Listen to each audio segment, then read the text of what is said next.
رسول الکریم اما بعد فاعوذ باللہ من الشیطان الرجیم بسم اللہ الرحمن الرحیم الف لام میم ذالک الکتاب لا ریب فیہ ھدی للمتقین۔ محترم سامعین کرام، یہ سورہ البقرہ ہے اور قرآن حکیم کا خلاصہ اس پر ہم گفتگو شروع کر رہے ہیں۔ کل سورہ الفاتحہ پر آپ نے گفتگو سنی ہے۔ البقرہ یہ مدنی سورت ہے اور البقرہ اسے اس لیے کہا جاتا ہے کہ اس میں قرآن حکیم نے گائے کا تذکرہ کیا ہے، اور گائے کا تذکرہ اس ضمن میں ہے کہ حضرت سیدنا موسیٰ علیہ السلام سے سوال کیا گیا، ایک سوسائٹی میں قتل ہو گیا، اب قتل جرم ہے، اب مجرم کا پتہ کرنا ہے۔ اللہ کے نبی سے وہ پوچھتے ہیں تو اللہ کی طرف سے انہیں یہ رہنمائی دی گئی کہ آپ ایک گائے لیں، اس گائے کو ذبح کریں اور ذبح کر کے اس کے گوشت کا ٹکڑا اس مردے کو لگائیں، یہ اٹھ کر بیٹھ جائے گا اور تمہیں اپنے دشمن کے بارے میں بتا دے گا۔ وہ کہنے لگے اتتخذنا ہزوا، تو ہمارے ساتھ مذاق کرتا ہے؟ تو حضرت سیدنا موسیٰ علیہ السلام نے فرمایا اعوذ باللہ ان اکون من الجاہلین، میں اللہ کی پناہ میں آتا ہوں اس بات سے کہ میں بھی جاہلوں والا کام کروں۔ یہ مسئلہ یہ مذاق کا نہیں، یہ منصب نبوت ہے، منصب رسالت ہے، اور نبی اور رسول اپنی مرضی اور رائے سے کوئی بات نہیں بیان کرتا، اللہ کا حکم ہے۔ اب انہوں نے اس پر جو ہے نا سوالات شروع کر دیے، اور سوال کا انداز غلط تھا، درست نہیں تھا، یعنی کہ اب وہ کہنے لگے کہ وہ گائے کیسی ہو، ماہیا، ہمیں متشابہ لگ گیا ہے، اور پھر کہتے ہیں آپ دعا مانگیں، اللہ سے پوچھیں کہ اس کا رنگ کیسا ہو، پھر جو ہے نا آپ اللہ سے پوچھیں کہ اس نے کیا کیا کام کیے ہوں۔ اب جتنے سوالات کرتے گئے انہی سوالات کی بنیاد پر ان پر پکڑ آتی گئی، اور وہ گائے ان کے لیے مہنگی ہوتی چلی گئی۔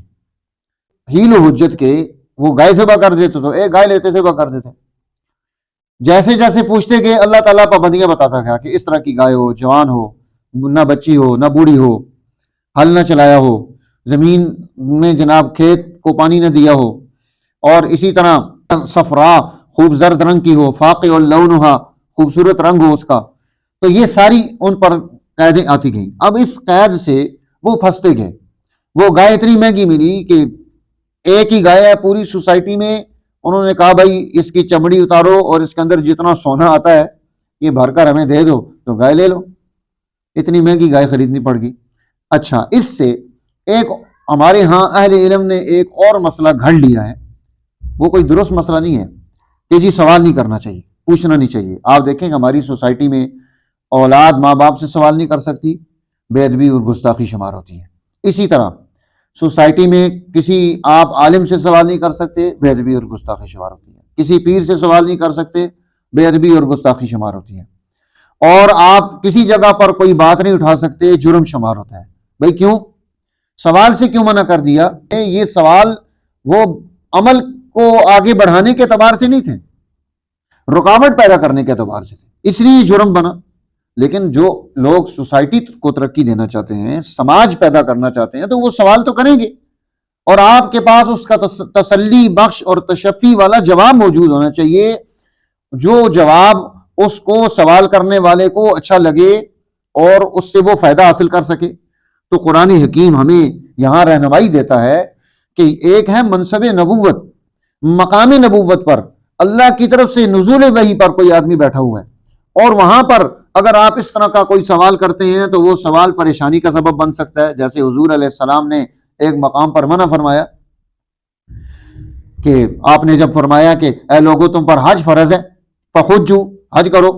اب حضرت اقرع ابن حابس ایک صحابی رسول اٹھ کر کھڑے ہو گئے اور انہوں نے فرمایا اکل عام یا رسول اللہ، ہر سال حج فرض ہے؟ فسکتا، اللہ کے نبی خاموش ہو گئے۔ انہوں نے 3 مرتبہ یہی سوال کیا، پھر آپ نے فرمایا لو کنت نعم لوجبت ولم استطعتم، اگر میں ہاں کہہ دیتا تو واجب ہو جاتا تم پر ہر سال حج کو جانا، تم اس کی طاقت نہ رکھتے۔ وہاں پر تو سوال منع ہے، لیکن خود اللہ تعالیٰ اور اللہ کے رسول وہ خود جو ہے وہ پوچھ رہے ہیں، جیسے حدیث میں آتا ہے اللہ کے نبی خود سوال کر رہے ہیں صحابی سے، ہاں بتاؤ قرآن کی سب سے عظیم آیت کون سی ہے؟ اب وہ صحابی کہتے ہیں اللہ و رسول عالم، آپ نے فرمایا نہیں، بتاؤ کون سی آیت ہے؟ انہوں نے فرمایا آیت الکرسی ہے۔ آپ نے فرمایا ہنی اللہ، تیرا علم تجھے مبارک ہو، تو نے صحیح بات سمجھی ہے، تو نے صحیح جواب دیا ہے۔ پھر اسی طرح قرآن حکیم کے اس سورہ البقرہ میں آپ کو سوالات ملیں گے، یسألونک، کہ آپ سے آ کر یہ لوگ سوال کرتے ہیں، یسألونک عن الاہلہ، چاند کے بارے میں پوچھتے ہیں، قل، آپ یہ بات بتا دیں، ہی مواقیت للناس، یہ لوگوں کی جو ہے نا مواقیت للناس والحج ہے، یعنی لوگوں کے وقت کے تعین کے لیے چاند کو اللہ نے پیدا کیا ہے، اور حج کی تاریخوں اور ترتیب کو بتانے کے لیے۔ اسی طرح یسألونک عن الشہر الحرام، آپ سے اشہر الحرم کے بارے میں پوچھتے ہیں کہ یہ حرمت والے جو مہینے ہیں، 4 مہینے حرمت والے ہیں، 4 مہینے حرمت والے ہیں۔ کون کون سے 4 مہینے حرمت والے ہیں؟ ہاں ذیقعدہ سے شروع کریں، ذیقعدہ، ذی الحجہ، محرم، یہ 3 مہینے یا کے بعد دیگرے ہیں، اور ایک جو ہے نا درمیان میں آتا ہے 2 مہینوں کے رجب ہے، ٹھیک ہے نا۔ یہ 4 مہینے کیا ہیں؟ اشہر الحرم ہیں۔ عرب میں دستور تھا ان 4 مہینوں میں کوئی جنگ نہیں کرتا تھا، کوئی قتل نہیں ہوتا تھا، اپنے سکے باپ کا دشمن بھی سامنے آ جاتا اسے قتل نہیں کرتے تھے۔ ان 4 مہینوں میں سفر ہوتے تھے، کیونکہ باقی مہینوں میں سفر کرتے تو لوٹ لیے جاتے۔ ان مہینوں کی عزت و احترام اس قوم میں موجود تھا، تو قرآن حکیم حضور علیہ السلام صحابہ کرام اس سوال کا تذکرہ کرتا ہے، یسألونک عن الشہر الحرام قتال فیہ، کہ اس مبارک مہینے میں قتال کے بارے میں آپ سے سوال کرتے ہیں، قل قتال فیہ کبیر وصد عن سبیل اللہ وکفر بہ والمسجد الحرام واخراج آلہ منہ اکبر عند اللہ۔ اب تم اس جماعت حقہ پر یہ اعتراض کرتے ہو کہ انہوں نے جو ہے اس مہینے میں آخری تاریخ میں انہوں نے حملہ کیا، اور اگلا مہینہ جو ہے نا وہ آ رہا ہے ذیقعدہ کا، وہ جو ہے اشہر الحرم میں سے ہے، کہ اس میں جو ہے نا قتل و قتال کیسا ہے تمہارے مذہب کے بارے میں؟ تو فرمایا بتاؤ یہ قتال ٹھیک نہیں ہے، لیکن اللہ کے دین کو مغلوب کر دینا، اللہ کی مسجد پر قبضہ کر لینا، اللہ کی مخلوق کو تنگی میں مبتلا کر دینا، سوسائٹی میں فتنہ پیدا کرنا اور انسانوں کو ذلیل و رسوا کرنا، یہ کیسے جو ہے نا یہ تمہیں نظر نہیں آتا؟ یہ بھی جرم ہے۔ جس طرح اشہر الحرم میں جو ہے جہاد اور قتال کو منع کر رہے ہو، اسی طرح پوری زندگی میں تمہارے لیے یہ چیزیں منع ہے، تمہیں ان سے رک کر رہنا چاہیے۔ تو قرآن حکیم نے یہاں اس کا تعارف کرایا۔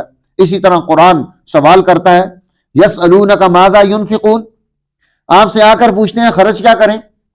دیکھو قرآن بتا رہا ہے کہ صحابہ آپ سے پوچھ رہے ہیں، قل العفو، آپ بتا دیں کہ ضرورت سے زائد ساری چیزیں خرچ کر دو، ٹھیک ہے۔ اسی طرح یسألونک عن الخمر والمیسر، آپ سے آ کر شراب اور جوئے کے بارے میں سوال کرتے ہیں، تو قرآن اس کے بارے میں رہنمائی دے رہا ہے۔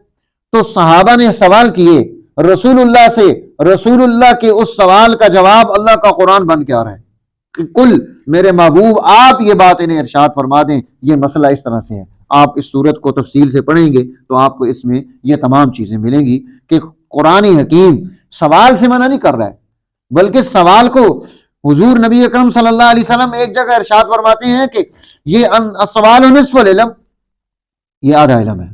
آپ اگر اپنی نسل کو اپنے قریب کرنا چاہتے ہیں، انہیں موقع دیں، ان کے اندر جرأت پیدا کریں، ان کے سوال کو سنیں اور مستحسن سمجھیں، اسے اپریشیٹ کریں کہ بہت اچھی بات ہے کہ یہ پوچھ رہا ہے تو دماغ اس کا سوچ رہا ہے۔ اگر آپ نے اس کے اوپر مور لگا دی، نہیں یہ تو بڑی گستاخی ہو گئی، یہ بڑی بے ادبی ہو گئی، تو اس کا مطلب ہے کہ آپ نے اس کی سوچنے کی صلاحیت پر مور لگا دی ہے، اب وہ نہیں سوچے گا، اب وہ غور نہیں کرے گا۔ تو اپنی سوسائٹی میں اپنی نسل کو اس انداز سے ہم نے آگے جو ہے لے کر آنا ہے، اس کا اہتمام و التزام یہ بھی ضروری چیز ہے۔ یہاں قرآن حکیم نے اس سورہ البقرہ میں، چونکہ البقرہ سوال اور جواب کے اعتبار سے بات آ گئی تھی، یہ مدنی صورت ہے، اس میں اللہ تعالیٰ نے احکامات بیان کیے ہیں۔ اب اس میں سب سے پہلے اللہ تعالیٰ نے اس کتاب کی شان اور عظمت کو بیان کیا ہے کہ یہ ذالک الکتاب لا ریب فیہ، یہ ایسی کتاب ہے کہ جس میں کوئی شک نہیں ہے۔ آپ دیکھیں کہ کتاب اللہ تعالیٰ اس کتاب کے شک کے بارے میں یہ بات ارشاد فرما رہا ہے، حالانکہ یہ کلام اللہ ہے۔ آج عام ایک آدمی بات کرتا ہے، کوئی مولانا صاحب بات کرتے ہیں، کوئی پیر صاحب بات کرتے ہیں، کوئی سیاسی لیڈر بات کرتا ہے، کوئی جج بات کرتا ہے، کوئی اور بات کرتا ہے، اور وہ پابندی لگاتا ہے کہ میری بات پر کوئی اعتراض نہ اٹھائے۔ اللہ تعالیٰ جو رب العالمین ہے، احکم الحاکمین ہے، اس کی ہر بات سچی ہے، وہ سب سچوں میں سے زیادہ سچا ہے، جس نے سچ کو وجود بخشا ہے۔ وہ یہ سچی باتیں بیان کرنے کے بعد وہ کیا کہتا ہے؟ ذالک الکتاب لا ریب فیہ، اس کتاب میں کوئی ریب نہیں ہے، اس کتاب میں کوئی شک نہیں ہے، اس کتاب میں حقائق بیان کیے گئے ہیں۔ اب انسان جو ہے وہ صورتیں کیا بن سکتی ہیں؟ ایک تو یہ ہے کہ تردد انسان اس علم میں ہو جو اس کے سامنے موجود ہے کہ وہ علم ہی ٹھیک نہیں، تو شک کی گنجائش ہوتی ہے۔ یا یہ ہے کہ جو سوچ رہا ہے، سوچنے والے کی سوچ، اس کی تھنکنگ، اس کی جو ہے صلاحیت وہ ایسی ہے کہ وہ ہر بات کا الٹا کوئی نتیجہ نکالتا ہے، سوسائٹی کو تباہ کرنے کی باتیں سوچتا ہے، بربادی کی طرف جاتا ہے، تو اب وہ اچھی بات کو بھی برا بنا کر پیش کرے گا۔ تو فرمایا کہ یہ کتاب جو ہے اس میں کوئی شک نہیں، اس میں کوئی غلط چیز پیش نہیں کی گئی، یہ حقائق پر مبنی ہے۔ ہاں تمہارے دماغوں میں فطور پیدا ہو جائے تو تمہیں اپنے فطور کو ٹھیک کرنا چاہیے۔ اور اس وقت میں اللہ کے دین اور اس کتاب کو اور ان تمام چیزوں کو، ان میں آنے والی ہماری نسل میں شک پیدا کرنا، یہ ایک مستقل کام ہو گیا، مستقل کام ہو گیا کہ ایسے مسائل وہ سوسائٹی میں نوجوان کے سامنے پیش کیے جاتے ہیں، بالخصوص تاریخ سے لے کر، جس کے نتیجے میں اسے بتایا جاتا ہے دیکھو یہ تمہاری تاریخ ہے۔ اب اس نے نہ تو تاریخ پڑھی، نہ ان دوروں کو سمجھا، نہ اس کے بارے میں کسی کے پاس بیٹھا، نہ علم حاصل کیا۔ اب وہ ایک درمیان کا جملہ یا ایک کوئی چیز، ایک سین دیکھ کر وہ پوری تاریخ کے بارے میں رائے رکھ لیتا ہے کہ یہ تو ساری غلط ہے۔ علم حدیث کے اعتبار سے بھی اسی طرح سے شک پیدا کیا جاتا ہے۔ دیکھو جی، ایک جو ہے باقاعدہ اس پر ٹریننگ ہوئی یورپ میں کہ انہوں نے استاذ وہاں بیٹھا ہوا ہے، وہ کہتا ہے کہ میں ایک بات اپنے شاگرد کو بتاؤں گا، یہ میری بات اگلے شاگرد کو بتائے گا۔ اب الگ الگ شاگردوں کو بٹھا دیا اور اس نے کہا چلو یہ بات تم اس کو سمجھاؤ۔ اس نے وہ بات اس کو بتائی، اس نے تیسرے کو، چوتھے کو، پانچویں کو، 10ویں کو، 18ویں کو، اس کے بعد 20ویں کو۔ جب وہ پروفیسر کے پاس بات پہنچی تو اس نے کہا دیکھو یہ بات میں نے بیان کی تھی اور یہ بات یہ بیان کر رہے ہیں، ان دونوں باتوں میں کتنا فرق آ گیا۔ اب یہ ساری کہانی وہاں پر کرنے کے بعد وہ کیا کہتا ہے کہ ایک بات تمہارے پیغمبر نے کہی، یہ مسلمان جو وہاں موجود ہیں، وہاں تھیوری اور جو نا وہ اس پہ پی ایچ ڈی کر رہے ہیں، ان کو یہ تعلیم دے رہا ہے کہ ایک بات تمہارے محمد صلی اللہ علیہ وسلم نے کہی ہے صحابی کو، صحابی نے تابی کو، تابی نے تبع تابی کو، اس نے اپنے شاگرد کو، وہ بات وہاں سے چلی اور 1400 سال کے بعد آج آپ کہتے ہیں جی یہ تو وہی بات ہے۔ تم دیکھ لو، تم 20 آدمیوں میں بات بدل گئی، میں نے اور بات بتائی تھی، نتیجہ اور آ رہا ہے اس بات کا۔ تو اس کا مطلب ہے کہ اب اس نے ہمارے دین اسلام کے اس پورے دور پر ہماری نسل نوجوان جو وہاں پڑھ رہی تھی اس کے ذہن میں شک پیدا کر دیا۔ اب وہ لازمی طور پر مشکوک ہو گئے کہ یار واقعی بات تو ٹھیک کہہ رہا ہے ہمارا سر۔ تو میرے دوستو، سمجھنے کی چیز یہ ہے کہ یہ اللہ تعالیٰ نے حضور نبی اکرم صلی اللہ علیہ وسلم سے جو دین آیا، آپ نے وہ دین، اس دین کا پورا تعارف اس آدمی کو دیا جس نے آپ کی پوری صحبت اختیار کی ہے اور آپ کی تمام چیزوں کو سیکھا ہے، آپ کے تمام اعمال کو سیکھا ہے، آپ کی پوری فکر پر اس نے دسترس حاصل کی ہے، پورا شعور حاصل کیا ہے، پوری سمجھ حاصل کی ہے۔ تو اس شعور اور سمجھ کے نتیجے میں وہ وہاں پر اب اس بات کو پک کرتا ہے۔ اور ایک آدمی جس کے پاس کوئی چیز نہیں ہے اور وہ ایک بات کو لے کر جانا اس کے سامنے رکھی جا رہی ہے، تو یہ جو استاذی اور شاگردی ہے کہ حضور صحابہ کو صحابہ کیوں کہا جاتا ہے کہ نبی کی صحبت میں بیٹھے، پھر جو جتنا زیادہ صحبت میں رہا اس کا مرتبہ اتنا زیادہ ہے، اس کا مرتبہ اتنا زیادہ ہے۔ ایک صحابی حضور نبی اکرم صلی اللہ علیہ وسلم کے سے بہت محبت اور آپ ان کا بہت خیال رکھتے، وہ خود کہتے ہیں کہ میں نے حضور نبی اکرم صلی اللہ علیہ وسلم سے پوچھا کہ آپ کے نزدیک سب سے مرتبے والا کون ہے؟ آپ نے فرمایا ابو بکر۔ وہ کہتے ہیں میں نے پوچھا ابو بکر کے بعد کون ہے؟ آپ نے فرمایا عمر۔ ان کے شاہ عمر کے بعد کون ہے؟ آپ نے فرمایا عثمان۔ وہ کہتے ہیں میں چپ ہو گیا، میں تو سمجھ رہا تھا کہ رسول اللہ صلی اللہ علیہ وسلم کا میرے ساتھ جو بیہیویئر ہے، جو آپ کا میرے ساتھ رکھ رکھو ہے، ایسا لگتا ہے کہ میں سب سے زیادہ اللہ کے نبی کے قریب ہوں. لیکن جب میں نے سوال کیا تو مجھے پتا چلا کہ ابو بکر تو سینئر ہیں, پورے دین کا تعارف رکھتے ہیں اور پورے نبوت کے مشن کو سمجھتے ہیں, اشارے کو بھی سمجھتے ہیں. تو میرے دوستو, جب وہ دین لے کر آگے آئیں گے اس کی تاثیر اور ہوگی. اور ایک عام آدمی جو 5 منٹ کے لیے کسی جگہ آ کر بیٹھا ہے وہ کیا تاثیر حاصل کرے گا؟ اس کے سامنے تو پورا پکچر ہی پوری نہیں ہے کلیئر کہ یہ چاہتے کیا ہیں, ان کے مقاصد کیا ہیں, دین کا مقصد کیا ہے, دین دنیا میں کیا تبدیلی پیدا کرنا چاہتا ہے اور اس کے لوازمات کیا ہیں. تو قرآن حکیم ہمیں یہ رہنمائی دیتا ہے کہ ہم اپنی زندگی سے شک کو نکالیں. یہ شک انسان کو جو ہے گناہ کی طرف, شرک تک اور کفر تک لے کر جاتا ہے, حرام تک لے کر جاتا ہے. کیوں؟ شک کی کیفیت پیدا ہوگی. تو جب یہ شک کی کیفیت ہماری زندگی سے نکلے گی تو پھر ہم جو ہے آگے بڑھیں گے. اس لیے فرمایا یہ ہدن, یہ کتاب جو ہے ہدایت ہے. لیکن یہ ہدایت کس کو دے گی؟ المتقین کو, وہ جماعت جس کے اندر تقوی کی خوبی پیدا ہو جائے. اور تقوی آپ چیک کرنا چاہیں کہ یہ لوگ متقی ہیں یا متقی نہیں ہیں, تو وہاں آپ اس سوسائٹی میں عدل کو دیکھیں. جس سوسائٹی میں عدل ہوگا وہ متقین کی سوسائٹی ہوگی. جہاں عدل نہیں ہے, ظلم ہے, اس کا مطلب ہے انہوں نے تقوی کو سمجھا ہی نہیں. وہ صرف کوئی تسبیح پڑھنے سے بندہ متقی تو نہیں ہو سکتا.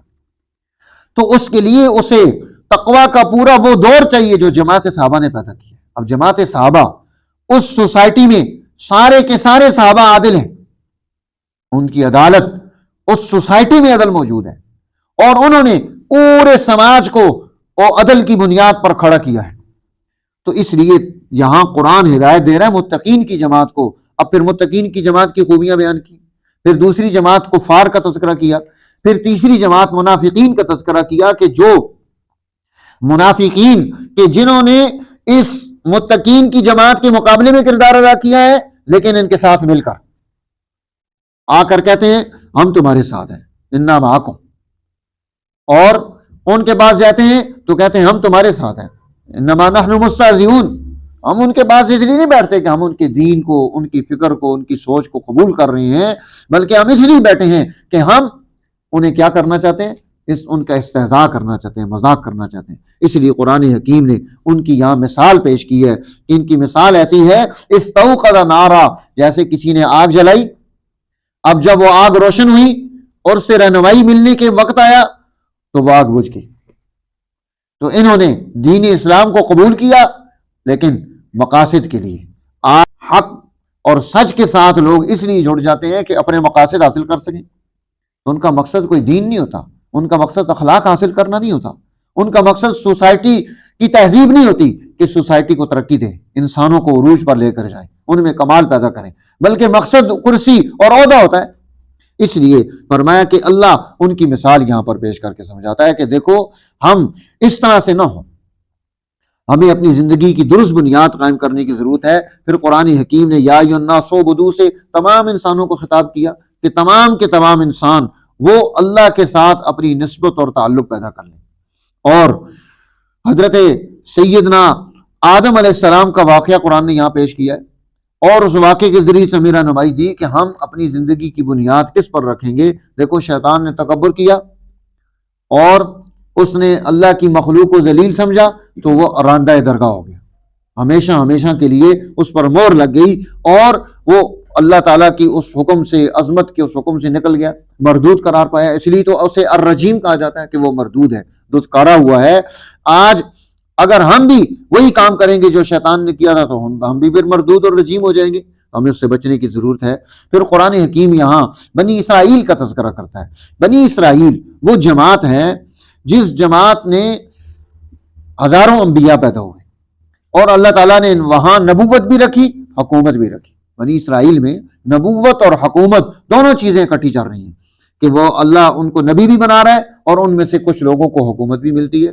اور بنی اسرائیل حضرت سیدنا یعقوب علیہ السلام کی اولاد ہے اور یہ جو ہے نا ان کی اولاد میں 12 بھائی ہیں. یہ 12 بھائی 12 قبیلے بنے اور ان 12 قبیلوں پر فرعون نے حکومت کی اور ان کو اپنا غلام بنا لیا, ان سے اپنے گھروں کے کام کراتے, انہیں ذلیل کرتے, رسوا کرتے. اور قرآن کہتا ہے کہ دیکھو ہم نے تمہیں فضیلت دی تھی, تم نے اپنی فضیلت کو ضائع کر دیا. وہ فضیلت کیسے ضائع ہوتی ہے کہ انہوں نے ایفاء عہد ختم کر دیا اپنی سوسائٹی سے. وعدہ وفا کرنا چاہیے تھا، نہیں کیا۔ دوسرا، انہوں نے اللہ کی آیات جو ہے نا ان کی خرید و فروخت شروع کر دی، حق کو خریدا اور فروخت نہیں کیا جا سکتا۔ تیسرا، انہوں نے حق اور باطل کو آپس میں رلا ملا دیا، جیسے آج ہم ہماری سوسائٹی کو دیکھ لیں، ہماری سوسائٹی میں رلا ملا کر ساری چیزیں چلائی جا رہی ہیں، تو رحمان بھی راضی ہو شیطان بھی راضی ہو، ایسا تو نہیں ہو سکتا۔ انہوں نے بھی یہ کیا تھا۔ اور چوتھا، عمل نہیں کرتے، دوسروں کو اس کا حکم دیتے، جیسے آج جو ہے نا ہر آدمی وہ دوسروں کو چاہتا ہے کہ وہ درست راستہ اختیار کرے، لیکن خود جو ہے نا اپنے آپ کو نہیں اس راستے پر کھڑا کرنا چاہتا۔ تو قرآن حکیم ہمیں بتاتا ہے کہ یہ تمہارے جرائم تھے، ان جرائم کی وجہ سے اللہ تعالیٰ نے تمہیں دنیا میں ذلیل کیا۔ اور پھر اسی کا بڑا جرم یہ تھا کہ انبیاء علیہ السلام کا قتل، انبیاء علیہ السلام کا قتل، انہوں نے اس کو اختیار کیا، اس کے نتیجے میں ان کو یہ پریشانیاں ملی۔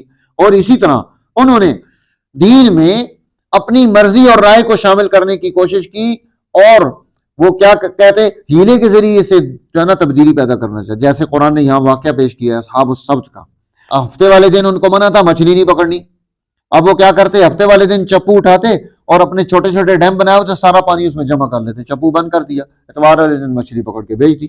اب نبی ان کو سمجھاتے ہیں کہ غلط کرو، کہتے ہیں ہم نے کیا غلطی کی ہے؟